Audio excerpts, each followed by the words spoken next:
এখনকার বিষয় হলো science of climate change, origin, scope and trend. প্রথমে আসি ক্লাইমেট এবং চেঞ্জ এই দুটি শব্দতে। ক্লাইমেট কথাটার সঙ্গে আমরা খুব প্রায়শই ওয়েদার কথাটাকে একসঙ্গে করে ফেলি। এখানে বলা ভালো ওয়েদার অ্যান্ড ক্লাইমেট এদের ভেতরে ভীষণভাবে একটা পার্থক্য আছে। সেই পার্থক্যটা মূলত টাইম স্কেলের। টাইম স্কেল কথাটার অর্থ কি? ওয়েদার হচ্ছে আমার day to day phenomena, weather কন্ডিশনের ডে টু ডে ফেনোমেনা। এটা কি হয় রাত্রে দিনে সকালে বিকালে মাসে বছরের থেকে বছরে ক্লাইমেটের যে ওয়েদার কন্ডিশনের যে পার্থক্য তাকে বলছি ওয়েদার। ওকে, আর climate at least the 40 years average of the weather condition। তাহলে বলা ভালো in টাইম স্কেল বা টাইমের পার্সপেক্টিভে যদি আমরা দেখি, সে টাইম স্কেলের পার্সপেক্টিভে ক্লাইমেট অনেক বেশি এবং বড় টাইম স্কেল ইউনিটে আলোচনা করা হয়। এর টাইম স্কেল at least বা minimum 40 years। 1 unit of climate time scale হচ্ছে মিনিমাম 40 years। এরপরে আসি চেঞ্জ কথাটায়। চেঞ্জ কথাটার সাথেও কিন্তু সময়ের ঘনিষ্ঠ যোগ আছে। নর্মালি পৃথিবীর ইতিহাসে ক্লাইমেট চেঞ্জ কথাটার সঙ্গে তিন জাতীয় টাইম স্কেল, যদি আমরা জিওমরফোলজির টাইম স্কেলকে ধার নিই, তিন ধরনের টাইম স্কেলের যোগ আছে: সাইক্লিক, গ্রেডেড অ্যান্ড স্টেডি। আমরা ভীষণভাবে পরিচিত যে সাইক্লিক টাইম স্কেলের 1 unit is equal to 1 million of years, graded scale 100 to 1000 years and steady scale 10 to 100 years। So ক্লাইমেটের আলোচনার ক্ষেত্রে পৃথিবীর পার্সপেক্টিভে যদি ক্লাইমেটের পরিবর্তন আলোচনা করি, তাহলে পৃথিবীর যে মূল জিওলজিক্যাল এরাগুলো পৃথিবী পার হয়ে আমরা আজকের আধুনিক বা অ্যানথ্রোপোসেনে এসে পৌঁছেছি, সেখানে পৃথিবী অনেকবার গরম এবং ঠান্ডা হয়েছে। রাদার বলা ভালো অনেক ক্লাইমেটিক পরিবর্তনের ভেতর দিয়ে আজকের ক্লাইমেটিক কন্ডিশনে এসে পৌঁছেছি। তোমরা যদি স্টার্ট করো হ্যাডিয়ান, আর্কিয়ান, প্রেটেরোজোইক, প্যালিওজোইক, এই যুগগুলিতে অনেকবার ক্লাইমেটের আপস অ্যান্ড ডাউনস হয়েছে। তো জিওলজিক্যাল টাইম স্কেলে ক্লাইমেটের পরিবর্তন অত্যন্ত সাধারণ ঘটনা। রাদার সাইক্লিক টাইম স্কেলে যদি ক্লাইমেটের পরিবর্তনকে ব্যাখ্যা করা যায়, গরম এবং ঠান্ডা হওয়া পৃথিবীর খুব সোজা কথায় সেটা অনেকবার ঘটেছে। আমরা যে বরফের স্তূপ দেখতে পাই সেগুলো প্লিস্টোসিন যুগের জমা হওয়া বরফ। লাস্ট হিমযুগ হচ্ছে প্লেস্টন যুগ। আরো বলা ভালো, যেমন প্লায়োসিন, ইওসিন, থার্মাল ম্যাক্সিমা, তখন কি হয়েছে? মাস এক্সটিংশন, ক্লাইমেট চেঞ্জ। এই যে জিওলজিক্যাল টাইম স্কেল বা রাদার সাইক্লিক টাইম স্কেলে যদি ক্লাইমেট চেঞ্জকে দেখি, পৃথিবী অনেকবার পরিবর্তনের ভেতর দিয়ে এসেছে। এখন ক্লাইমেট চেঞ্জের আলোচনায় গ্রেডেড এবং স্টেডি টাইম স্কেল অত্যন্ত প্রাসঙ্গিক, কারণ হিউম্যান ইন্টারফারেন্সের ফলে মানুষের প্রকৃতির সঙ্গে ইন্টারেকশনের ধরনের পরিবর্তন হওয়ার পরে, বিশেষত 17th সেঞ্চুরিতে ইন্ডাস্ট্রিয়াল রেভলিউশনের পরে বা শিল্প বিপ্লবের পরে, এই যে টাইম স্কেল যেটা স্টেডি এবং গ্রেডেড টাইম স্কেল, সেই এই বিগত 200-500 বছরের ইতিহাসে পৃথিবীর তাপমাত্রার যে পরিবর্তন ঘটেছে, সেটাকেই মূলত ক্লাইমেট চেঞ্জের আলোচনায় অন্তর্ভুক্ত করা হচ্ছে।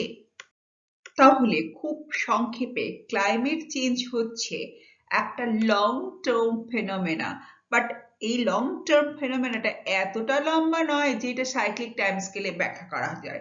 এটা স্টেডি এবং গ্রেডেড টাইম স্কেলে ব্যাখ্যা করা যায়। বিগত 300 বছর থেকে অদ্যাবধি যে পৃথিবীর তাপমাত্রাগত পরিবর্তন বা পৃথিবী ধীরে ধীরে তাপমাত্রা বেড়ে চলেছে, তার আলোচনাকে এতে ইনক্লুড করা হয়।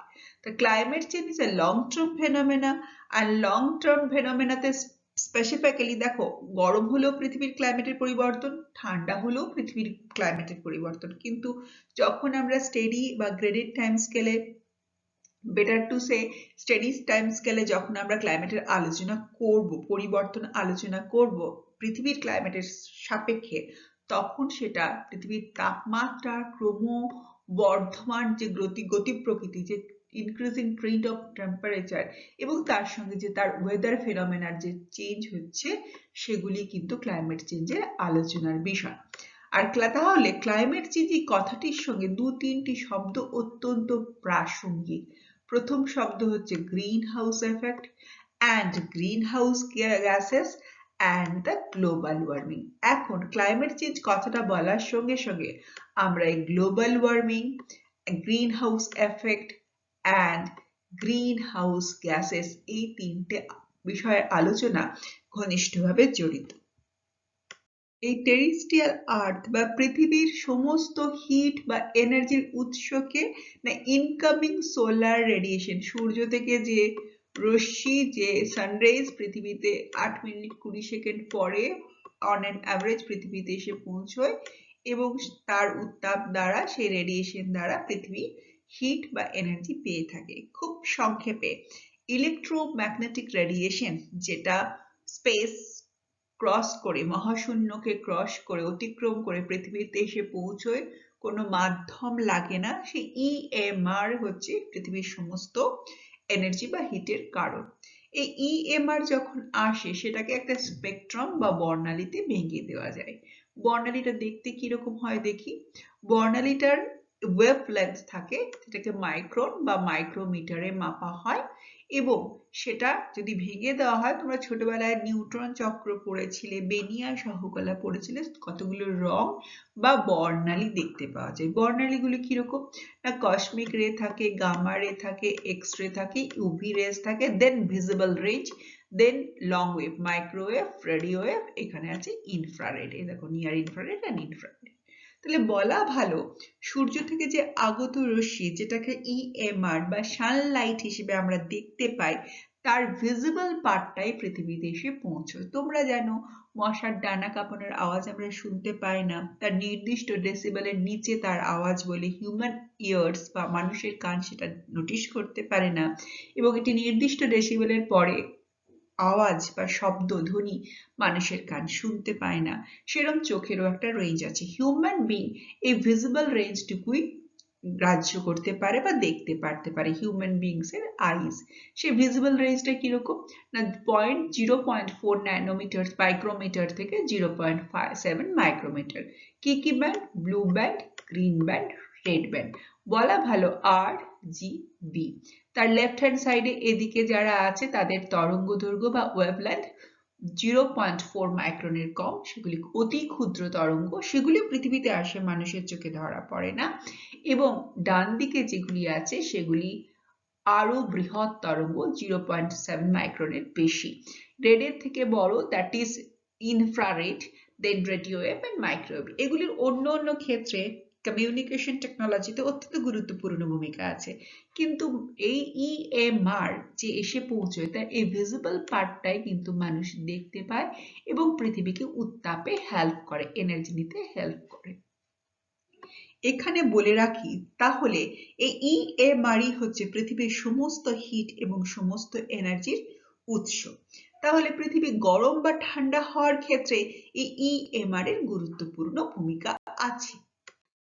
দেখো, এবারে আমরা ছোটবেলায় যেটা পড়েছিলাম সেটাতে চলে আসি। পৃথিবীতে থেকে যে EMR আসে, দেখো সান থেকে যে EMR আসে তা আসার পথে কখনো ক্লাউড দ্বারা এবং অ্যাটমসফিয়ারের ডাস্ট পার্টিকেল বা এরোসেল দ্বারা খানিকটা রিফ্লেক্টেড হয়ে ফিরে যায়, তাকে তোমরা জানো that is the 34% on an average, তাকে আলবার্ট বলে। অ্যান্ড রিমেনিং 66% সানলাইট পৃথিবীকে উত্তাপে হেল্প করে, এনার্জি সোর্স হয়ে থাকে। এটা একটা ভারসাম্য আছে।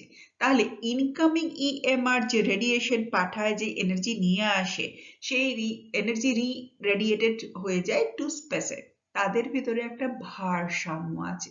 সেই ভারসাম্যটা যদি বিঘ্নিত হয় এবং পৃথিবীর ক্রমশ উষ্ণতা বাড়তে থাকে, that is the global warming process. তাহলে যে ইনসোলেশন EMR আসে তা এই ভিজিবল পার্টটা, that is the visible part RGB পার্টটাতে এসে পৌঁছয় এবং পৃথিবী as a short wave, because এর ওয়েভলেন্থ থাকে কত 0.4 থেকে 0.7 মাইক্রনের মতো। এই ওয়েভলেন্থ আসে এবং পৃথিবীকে গরম হতে বা এনার্জি রিসিভ করে পৃথিবী ইএমআর দ্বারা। যে ইনকামিং সোলার রেডিয়েশন আসে, যে ক্ষুদ্র তরঙ্গ হিসেবে আসে, তার লেন্থ মোটামুটি হবে এই রেঞ্জটা, RGB range, that is the visible range, এবং সে পৃথিবীকে গরম করতে বা এনার্জি প্রোভাইড করে থাকে। এবং পৃথিবীতে এসে পৌঁছবার পর যে এনার্জি রিফ্লেক্টেড হয়ে মহাশূন্যে ফেরত যায়, তখন সামহাও তার তরঙ্গ দৈর্ঘ্য বেড়ে যায়। বেড়ে কোন দিকে যাবে? আমি বলেছি স্পেকট্রামের রাইট হ্যান্ড সাইডে তরঙ্গ দৈর্ঘ্য বেশি। এটাকে না রেডের থেকে বড়, দ্যাট ইজ ইনফ্রারেড, রেডের থেকে বড়, এবং সেটা যখন যায় 0.7 মাইক্রনের থেকে তার তরঙ্গ দৈর্ঘ্য বেড়ে যায়। এটা কিসে কনভার্টেড হয়ে যায়? না রেডিও ইনফ্রারেড ওয়েভে। এই ইনফ্রারেড ওয়েভে যখন পৌঁছে যায়, যদি আকাশে ক্লাউড থাকে, কার্বন ডাইঅক্সাইড থাকে, সে কিন্তু এই ইনফ্রারেড রেডিয়েশনকে, ইনকামিং সোলার রেডিয়েশন এসেছিল ভিজিবল ব্যান্ডের দিয়ে, that is RGB band, and যখন সে ফেরত যায় তার তরঙ্গ দৈর্ঘ্য বেড়ে যায়, এই 0.7 মাইক্রনের থেকে বেশি হয়ে যায়, তখন সেটা মহাশূন্যে সরাসরি ফেরত যেতে পারে না। আগে পারতো, এখন পারে না। তার কারণটা আমি পরে ব্যাখ্যা দিচ্ছি। বাতাসে কার্বন ডাইঅক্সাইড বা অন্য অন্য এমন পদার্থ বেড়ে যাচ্ছে যেটা রিটেন করে নেয় হিট। সে কি করে? এই মাইক্রোওয়েভ যে যে যে ইনফ্রারেড রেডিয়েশন, যে রিফ্লেক্টেড ব্যাক হয়ে স্পেসে ফেরত যায়, সেটা রিটেন করে রাখে। মানে হোল্ড করে রাখে, ধরে রাখে, এবং সেটা কি হয়? রি-রেডিয়েটেড। কোথায় রি-রেডিয়েটেড হয়? To the earth. তাহলে যে ইনসোলেশন আসছিল অ্যালবেডো হয়ে খানিকটা ফেরত যাচ্ছিল এবং বাকিটা মহাশূন্যে ফেরত চলে যাচ্ছিল। কেন? না, যেটা আসছিল সেটা লং ওয়েভ, শর্ট ওয়েভ হিসেবে আসছিল, that is the visible band, that is RGB band, আর যেটা ফেরত যাচ্ছিল সেটা আসছে ইনফ্রারেড। রেডের ডান দিকে থাকে যে ব্যান্ডটা, ইনফ্রারেড ফেরত যাচ্ছিল। But due to human interference, কিছু গ্যাসীয় পদার্থের পরিমাণ, জলীয়বাষ্পের পরিমাণ বেড়ে যাওয়ার জন্য, কার্বন ডাইঅক্সাইড বেড়ে যাওয়ার জন্য, সেটা যখন ফেরত যাচ্ছে, এই ক্লাউডের এই পার্টটা, গ্রিন হাউস গ্যাসেসের এই পার্টটা কি করছে? এই ইনফ্রারেড রেডিয়েশনকে হোল্ড করে রাখছে, এবং সে কি করছে? রি-রেডিয়েট করছে সেই এনার্জিকে টু দ্য আর্থ। এখানে বলে রাখি যে ইনকামিং সোলার রেডিয়েশন আসে যে শর্ট ওয়েভ হিসেবে, তার শক্তি, এনার্জি অনেক বেশি in compare to the infrared radiation, যেটা রি-রেডিয়েটেড হচ্ছে ক্লাউড থেকে, অ্যাটমসফিয়ার থেকে টু দ্য টেরেস্ট্রিয়াল আর্থ। তার সত্ত্বেও যখন লং টার্ম চলতে থাকে, সেটা ধীরে ধীরে পৃথিবীকে গরম করে দিচ্ছে। That is the result of global warming, এবং সেটা পৃথিবীর উষ্ণতা ক্রমশ বাড়াচ্ছে। এটাকেই বলছি আমরা ক্লাইমেট চেঞ্জ। তাহলে খুব সরল কথায় ক্লাইমেট চেঞ্জ কি? যে এনার্জি আসে অ্যাজ এ ইএমআর অ্যান্ড যে এনার্জি রিফ্লেক্টেড হয়ে স্পেসে ফেরত যায়, তাদের ভেতরে যে ভারসাম্য, সে ব্যালেন্স, সেটা যদি নষ্ট হয় এবং লং টার্ম ধরে নষ্ট হয়, তখন সেটাকে বলছি ক্লাইমেট চেঞ্জ। ভিজিবল ব্যান্ড যে মাইক্রোওয়েভ রেডিয়েশন আসে শর্ট ওয়েভ হিসেবে, এবং সেটা ইনফ্রারেড রেডিয়েশন হিসেবে ফেরত যেতে না পেরে re-emitted by the clouds, carbon dioxide and greenhouse gases to the earth, to the terrestrial earth, then earth আরো গরম হয়ে যায়। এই যে ভারসাম্য নষ্ট হওয়া, and re-emits by the atmospheric condition, by the cloud, by the water vapor, by the carbon dioxide, সেটাকেই বলছে কিন্তু global warming as well as climate change। খুব সংক্ষেপে, যে ইএমআর পৃথিবীতে আসতো বা এসে পৌঁছয় এখনো, সেই EMR absorb by the earth, বিভিন্ন অবজেক্ট দ্বারা বিভিন্ন অসম্ভাব্যভাবে রিসিভ করে ইএমআর, এবং সেটা রি-রেডিয়েটেড অ্যাজ এ হিট, তা মহাশূন্যে ফেরত যেত। এখন কি হচ্ছে? যে ইএমআর আসে এবং রি-রেডিয়েট হয়ে ফেরত যায়, তাতে যে ব্যালেন্স, সেটা নষ্ট হয়েছে। কেন? না কিছু গ্রিন হাউস গ্যাসেস পৃথিবীর অ্যাটমসফিয়ারে বেড়ে যাওয়ার জন্য। গ্রিন হাউস গ্যাসেসের ব্যাপারে আমি পরে আলোচনা করছি। তাহলে সেটা কি হচ্ছে? Re-emitted by the infrared radiation, visible band যেটা রিসিভ করেছিল, and earth infrared radiation, that is long wave radiation, যেটা এমিটস করলো, সেটা ক্লাউড ইত্যাদি দ্বারা হোল্ড হয়ে থাকে, রিটেন হয়ে থাকে and retransmitted to the terrestrial earth। এই ঘটনাটা কি না, এটা ইমব্যালেন্স কন্ডিশন কি না, রেডিয়েশন বা রেডিয়েশন মেথড, পৃথিবীতে যে ইএমআর এর ব্যালেন্স, দ্য রেডিয়েটিভ ব্যালেন্স সেটা নষ্ট হয়। এই রেডিয়েটিভ ব্যালেন্স নষ্ট হওয়ার ফলে পৃথিবী ক্রমশ গরম হয়ে যাচ্ছে অ্যান্ড তার ফলে পৃথিবীর তাপমাত্রা ক্রমশ বাড়ছে। এই ঘটনাটিকে বলা হচ্ছে global climate change and global warming.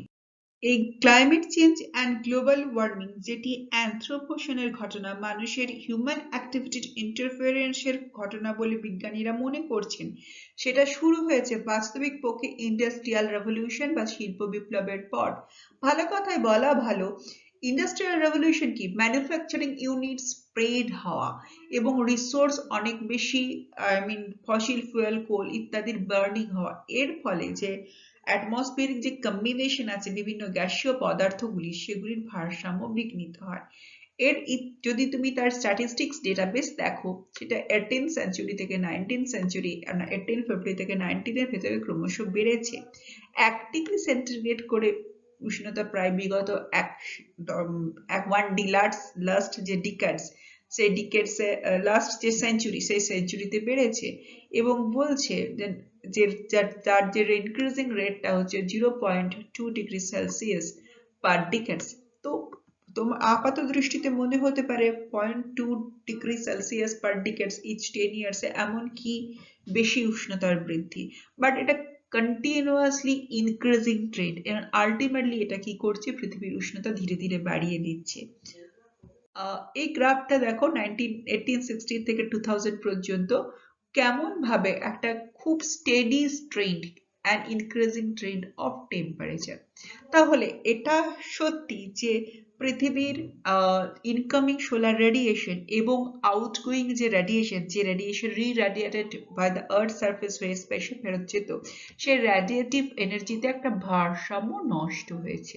সেই ভারসাম্য নষ্ট হওয়ার জন্য শর্ট ওয়েভ রেডিয়েশন পৃথিবীতে এসে পৌঁছচ্ছে, বাট যেটা যখন রিফ্লেক্টেড হয়ে যাচ্ছে, that is long wave infrared radiation retain by the few attributes of the atmosphere, CO2, greenhouse gases and water vapor clouds, and that attributes এগুলো কি করছে, re-radiated the energy to the terrestrial earth। পৃথিবীতে তো তাপমাত্রা ফেরত যাচ্ছে না, input আউটপুটের যে ব্যালেন্স এনার্জি সেটা নষ্ট হয়ে যাচ্ছে এবং পৃথিবী ক্রমশ গরম হয়ে যাচ্ছে। এই গ্রাফটাতে পৃথিবীর টেম্পারেচার কেমন ভাবে বেড়েছে স্টেডিলি সেটাকে দেখানো হয়েছে। NOAA এর অ্যানুয়াল রিপোর্ট 2020 যে ক্লাইমেট অ্যানুয়াল রিপোর্ট, সেই রিপোর্টে বলছে পৃথিবীর ল্যান্ড এবং ওশেনের temperature on an average 0.13 degree Fahrenheit rather 0.08 degree Celsius per decades continuously বেড়ে চলেছে সিন্স 1880, এবং এইভাবে যদি বেড়ে চলতে থাকে, the average rate of increasing since 1981 আরো বেড়ে চলেছে, সেটা হয়েছে 0.18 ডিগ্রি সেন্টিগ্রেড, অ্যান্ড এটা কিন্তু সামনের দশকগুলিতে আরো বাড়বে বা বেড়ে চলেছে। এখন প্রশ্ন হলো, এটার পেছনে অনেক কারণ আলোচনা করা হয়েছে, অনেক তত্ত্ব এবং থিওরি গড়ে উঠেছে। অনেকে মনে করেন যে সোলার রেডিয়েশন বা ইএমআর এর ভারসাম্যের কারণে বা সোলার রেডিয়েশনের পরিবর্তনের কারণে এই ক্লাইমেট চেঞ্জ বা পৃথিবী ক্রমশ গরম হয়ে যাচ্ছে। কিন্তু যদি এই সোলার রেডিয়েশনের পরিবর্তনের কারণে পৃথিবীর ক্লাইমেট চেঞ্জ হয়ে থাকতো, তাহলে ট্রোপোস্ফিয়ারের পর স্ট্র্যাটোস্ফিয়ার, ওজোনস্ফিয়ার, এক্সোস্ফিয়ার, আয়নোস্ফিয়ার সবগুলি ক্রমশ উষ্ণতা বাড়তো। কিন্তু বাস্তবিক ক্ষেত্রে দেখা যাচ্ছে কেবলমাত্র ট্রোপোস্ফিয়ারের, তোমরা জানো ট্রোপোস্ফিয়ারের ঊর্ধ্ব সীমানা বা tropopause on an average 18 kilometre from the earth surface, এটা পোলের কাছে খানিকটা নিচুতে, ইকুয়েটরের কাছে কিছু খানিকটা উঁচুতে, on an average it is 18 kilometre. এই ট্রোপোস্ফিয়ারের ভেতরেই কিন্তু পৃথিবীর তাপমাত্রা ক্রমশ, অ্যাটমসফিয়ারিক টেম্পারেচার ক্রমশ বেড়ে যাচ্ছে। তাহলে সোলার রেডিয়েশন এই পৃথিবীর গ্লোবাল ওয়ার্মিং এর জন্য রেসপন্সিবল, এই চিন্তাধারাটা খুব একটা কার্যকরী চিন্তাধারা নয়। রাদার ইন্ডাস্ট্রিয়াল রেভলিউশনের পরে অ্যানথ্রোপোজেনিক অ্যাক্টিভিটিস, মানুষের কার্যকলাপ, যেটা পৃথিবীর অ্যাটমসফিয়ারিক যে কম্বিনেশন, বায়ুমণ্ডলের যে কম্বিনেশন, গ্যাসিয়াস পদার্থগুলির যে কম্বিনেশন, সেটার পরিবর্তন ঘটানোর কারণে ট্রোপোস্ফিয়ারের উষ্ণতা ক্রমশ বেড়ে চলেছে, রাদার পৃথিবীর গড় উষ্ণতা ক্রমশ বেড়ে চলেছে। এখন আসি যে ক্লাইমেটের যে পরিবর্তন এবং গ্লোবাল ওয়ার্মিং এই চিন্তাধারার পিছনে গ্রিন হাউস গ্যাসেসের অবদান খুব গুরুত্বপূর্ণ। গ্রিন হাউস গ্যাসেস বা তার আবিষ্কার, তার আলোচনা অত্যন্ত প্রাসঙ্গিক। প্রথমে আসি 1640-তে। 1640-তে জোন্স ব্যাপটিস্ট ভান হেমল্ট, ইনি ফিনল্যান্ডের লোক ছিলেন, ইনি বললেন CO2 is the spirit of wood। উনি প্রথম কার্বন ডাইঅক্সাইডকে ডিসকভার করেন এবং উনি বলেন এটা কিন্তু স্পিরিট অফ উড, এটা উড বার্ন করার পর আসে এবং এটার কনসেন্ট্রেশন পৃথিবীর অ্যাটমসফিয়ারে ক্রমশ বাড়ছে। নেক্সট 1750-তে জোসেফ ব্ল্যাক, ইনি বলেন যে ফার্স্ট টাইম ডিটেক্ট করেন যে CO2 carbon dioxide in the atmosphere. ইনি বলেন যে লাইম ওয়াটার, চুন জল can be used as a carbon dioxide detector. আমরা অ্যাটমসফিয়ারিক কার্বন ডাইঅক্সাইডকে কি করে ডিটেক্ট করব তার মেথড আবিষ্কার করেন। ক্লাইমেট চেঞ্জের আলোচনাতে কার্বন ডাইঅক্সাইড সবচেয়ে গুরুত্বপূর্ণ রোল পালন করে। তার ডিসকাশন বা তার আলোচনা শুরু হয় 1640-তে, যখন কার্বন ডাইঅক্সাইড আবিষ্কার করেন Jonathan Baptist van Helmont. Then 1754-এ যখন ওডকে ডিটেক্ট করেন Joseph Black. And then carbon ডাইঅক্সাইডের যে জয়যাত্রা, যার কুফল এখন গ্রিন হাউস এফেক্টে এবং গ্লোবাল ওয়ার্মিং এ আমরা ভোগ করছি, শুরু হয় 1760-তে ইন্ডাস্ট্রিয়াল রেভলিউশনের পর। ইন্ডাস্ট্রিয়াল রেভলিউশন বাস্তবিক পক্ষে এরা অফ ম্যানুফ্যাকচারিং বা ইন্ডাস্ট্রির জার্নি। বলছে যখন ইন্ডাস্ট্রিয়াল রেভলিউশন শুরু হয়নি তার আগে যে কার্বন ডাইঅক্সাইডের কনসেন্ট্রেশন ছিল অ্যাটমসফিয়ারে, সেটা প্রায় অ্যাপ্রক্সিমেটলি ছিল 280 পার্ট পার মিলিয়ন। সেটা ক্রমশ এখন বাড়ছে 400 ppm। তো এই কার্বন ডাইঅক্সাইডের পরিমাণ all of a sudden industrial রেভলিউশনের পর ক্রমশ বাড়তে শুরু করেছে। দেন 1824-এ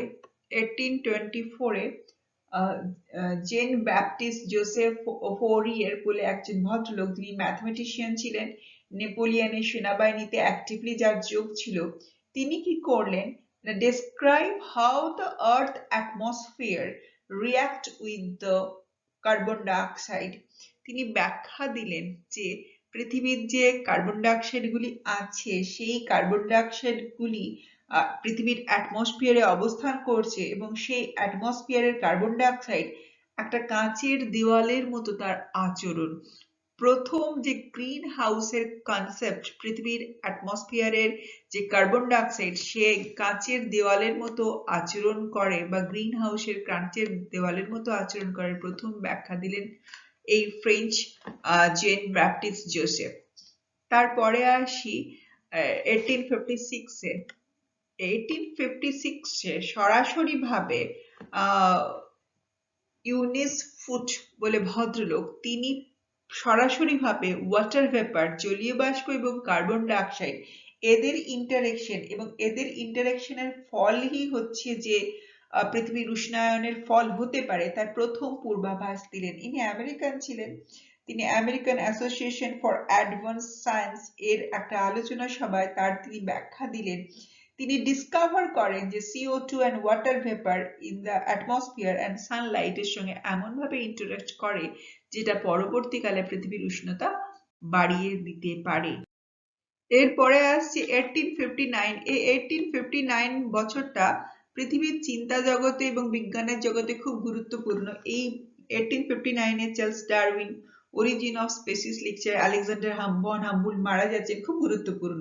এই 1859-এ টাইন্ডাল বলে একজন ব্রিটিশ মানুষ, জন স্টিন্ডল, তিনি বললেন যে পৃথিবীর এই কিছু গ্যাসীয় পদার্থ যে অ্যাটমসফিয়ারে থাকে, specially O3, CO2, water vapour, তারা কিন্তু হিটকে ট্র্যাপ করে রাখার ক্ষমতা আছে, যাদের পরিমাণ অ্যাটমসফিয়ারে খুব কম অন্য গ্যাসের তুলনায়। তারা এই পৃথিবীর রিরেডিয়েটেড হওয়া যে এনার্জি, যে লং ওয়েভ রেডিয়েশন, যে ইনফ্রারেড রেডিয়েশন, তাকে ট্র্যাপ করে আটকে হোল্ড করে রাখার ক্ষমতা আছে। তার ভিতরে ওজোনও এবং কার্বন ডাইঅক্সাইড অত্যন্ত গুরুত্বপূর্ণ ভূমিকা পালন করে এবং ওয়াটার ভ্যাপারেরও গুরুত্বপূর্ণ ভূমিকা আছে। আর যারা অনেক বেশি পরিমাণে আছে N2O2, এরা অনেক বেশি জায়গা অ্যাটমসফিয়ারের অকুপাই করে আছে, কিন্তু এরা হিট ট্র্যাপ করার ক্ষমতা এদের থাকে না। এখন প্রশ্ন হচ্ছে তাহলে N2O2 কেন হিট ট্র্যাপ করার ক্ষমতা থাকে না, রাদার ইনফ্রারেড রেডিয়েশনকে হোল্ড করে রাখার ক্ষমতা থাকে না যা CO2 বা O3 এর আছে? তার ব্যাখ্যায় জন স্টিন্ডাল দিলেন। তিনি বললেন, পৃথিবীতে এমন কতগুলি গ্যাসীয় পদার্থ আছে যেগুলি N2O2, এরা হচ্ছে যে একই অ্যাটমের দুটো করে মানে এদের অ্যাবিলিটি নেই ইনফ্রারেড রেডিয়েশনকে ট্র্যাপ করার। কেন? এরা খুব বেশি পরিমাণে আছে, কিন্তু এদের কম্বিনেশনটা হচ্ছে এদের দুটো অ্যাটম নিয়ে O2 N2 তৈরি। বাট CO2O3 এদের ট্র্যাপ করার ক্ষমতা অনেক বেশি, কারণ এদের কম্বিনেশনটা C এবং O দুটো অ্যাটম নিয়ে। এবং এরা যদি না থাকতো, CO2 যদি না থাকতো, O3 যদি না থাকতো, তাহলে পৃথিবী এত ঠান্ডা হয়ে যেত সেটা নাকি কল্পনাতীত। তাহলে CO2 বা O3 এদের প্রয়োজনীয়তা আছে, কিন্তু ভারসাম্য বিঘ্নিত হয়। এখন আমরা সমস্যার কাছাকাছি এসেছি। এরপরে 1896-এ, এটা খুব গুরুত্বপূর্ণ ঘটনা, ইনি একটা সুইডিশ কেমিস্ট ছিলেন, তার নাম ছিল সাভান্থ অ্যারিনিয়াস। তিনি বললেন যে we are evaporating the coal in the air, আমরা পৃথিবীর কয়লাকে বাষ্পে পরিণত করছি এবং এটা ধীরে ধীরে কি করবে, আমাদের পৃথিবীকে ভীষণভাবে গরম বানাবে, কারণ এটা গিয়ে কার্বন ডাইঅক্সাইডের পরিমাণ পৃথিবীতে বাড়িয়ে তুলবে। এরপরে 1938 এর গবেষণায় পরিষ্কারভাবে জানা যাচ্ছে যে পৃথিবীর বায়ুমণ্ডলে কার্বন ডাইঅক্সাইডের কনসেন্ট্রেশন ক্রমশ বাড়ছে। এরপরে 1957-এ একটা এক্সপেরিমেন্ট বলে দিচ্ছে CO2 অ্যান্ড এটা মূল সোর্স হচ্ছে ইন্ডাস্ট্রিয়াল সোর্স। এই ইন্ডাস্ট্রিয়াল সোর্স থেকে আসছে, সে অ্যাটমসফিয়ারে যা পার্সেন্টেজ অকুপাই করেছিল তার থেকে বেশি এরিয়া ও অকুপাই করছে। এবং 1958 থেকে climate science, space science, atmospheric সায়েন্সের একেবারে মানে আলোচনা, রিসার্চ শুরু হচ্ছে। এবং 1958-এ daily carbon measurement techniques in atmosphere পৃথিবীর বিভিন্ন জায়গাতে শুরু হচ্ছে। প্রথম শুরু হয় হাওয়াই দ্বীপে যে মাউনা লোয়া যে ভলক্যানোস আছে সেই ভলক্যানোস অঞ্চলে। এবং কার্বন ডাইঅক্সাইডের পরিমাণ, এখানে আমি বলে রাখি, কার্বন একমাত্র সোর্স নয় বা একমাত্র কারণ নয় পৃথিবীর উষ্ণায়নের ক্ষেত্রে বা পৃথিবীর ক্লাইমেটের পরিবর্তনের ক্ষেত্রে, বাট খুব গুরুত্বপূর্ণ সোর্স, একমাত্র সোর্স না হলো। তাহলে কার্বন ডাইঅক্সাইডের যে আলোচনা তা অত্যন্ত প্রাচীন, এবং ধীরে ধীরে আমরা পৃথিবীর সায়েন্টিস্টরা এবং অর্গানাইজেশনরা 1958 থেকে রেগুলার বেসিসে কার্বনের পরিমাণ অ্যাটমসফিয়ারে মনিটর করা স্টার্ট করেছে।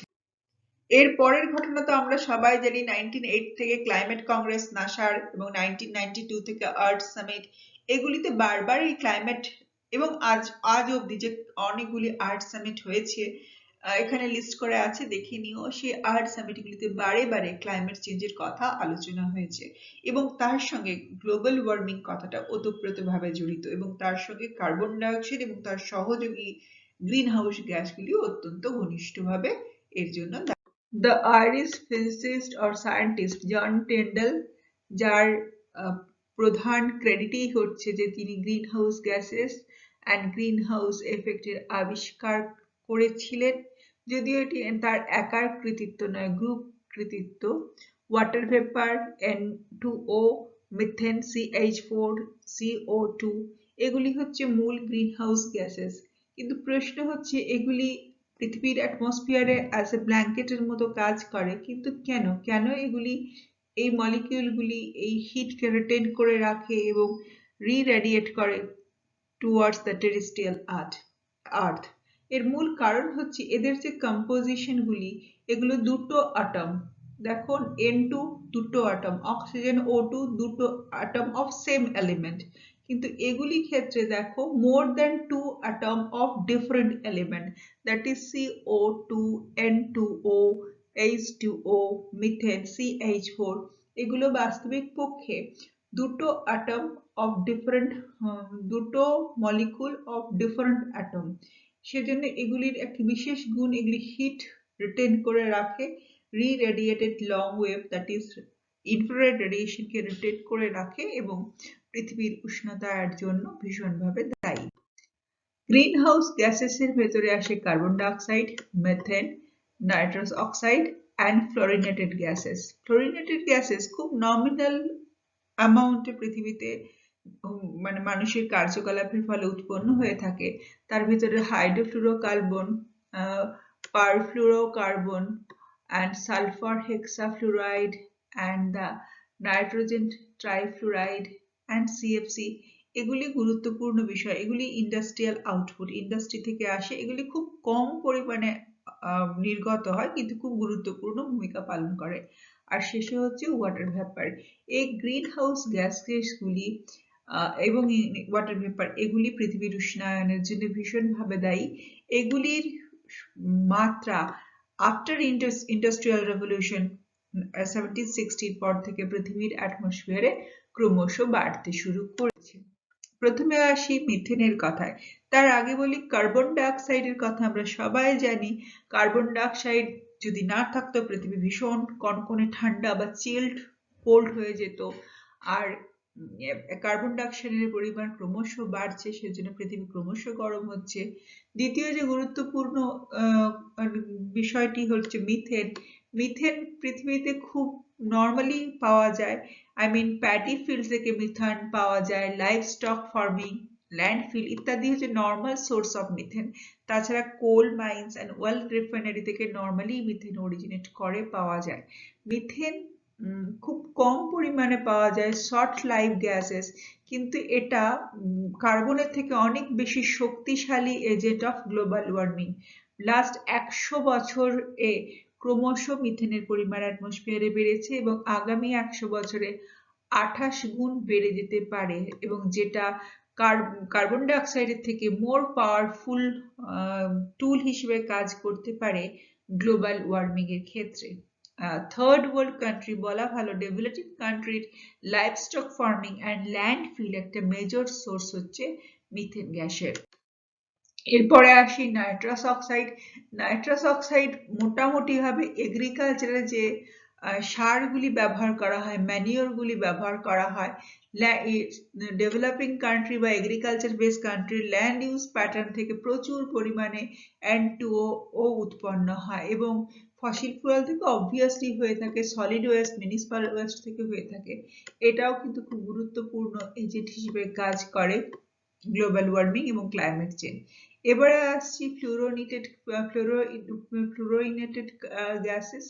এটা কিন্তু ইন্ডাস্ট্রিয়াল আউটপুট, আধুনিক ইন্ডাস্ট্রিয়াল আউটপুটে এর জন্ম। এগুলি খুব স্মল অ্যামাউন্টে, খুব অল্প অ্যামাউন্টের, বাট খুব powerful tools for the green house এফেক্টের জন্য বা গ্লোবাল ওয়ার্মিং এর জন্য। তাহলে খুব সংক্ষেপে গ্লোবাল ওয়ার্মিং এবং গ্রিন হাউস এফেক্ট এই দুটো ঘটনার ঘনিষ্ঠ যোগ রয়েছে ক্লাইমেট চেঞ্জের সঙ্গে। এখানে ক্লাইমেট চেঞ্জকে আমরা স্টেডি টাইম স্কেল এ ব্যাখ্যা করছি এবং এটা 200 থেকে 300 বছরের ক্লাইমেটের হিস্ট্রি নিচ্ছি, পৃথিবীর ক্লাইমেটের ইতিহাস নিচ্ছি। এটা ক্রমশ উষ্ণতা বৃদ্ধি পাচ্ছে। সেটার মূল কারণ হচ্ছে পৃথিবীতে যে incoming solar radiation and outgoing রেডিয়েশনের ভারসাম্য বিনষ্ট হচ্ছে। তার মূল কারণ আসার সময় incoming solar radiation short wave হিসেবে আসে এবং সেটা নির্গত বা স্পেসে ফেরত যাওয়ার সময় ইনফ্রারেড লং ওয়েভ রেডিয়েশনে পরিণত হয়।